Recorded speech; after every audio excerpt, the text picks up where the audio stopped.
In this video, we will show you how to reset your engine oil life monitor on this Honda Pilot. This will be done from inside the passenger compartment. Let's get into it. To do this, we're going to put the key in the on position without the vehicle running. So have your foot off the brake and we'll press the start button twice.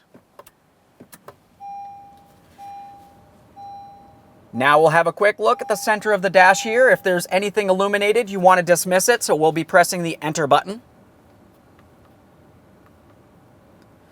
Continuing from here, we're going to press our home button.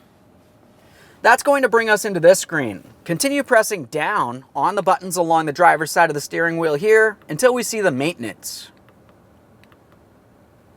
We'll click enter.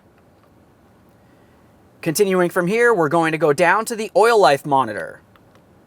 Enter on that. We can see that our oil life is at 50%. It's time to reset it. To do that, we're going to hold down on the enter button. This could take approximately 20 to 30 seconds.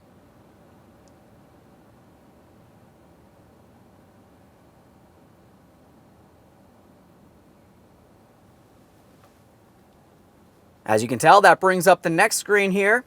Since we're resetting the item B only, we're going to go down to that and we'll click the enter button.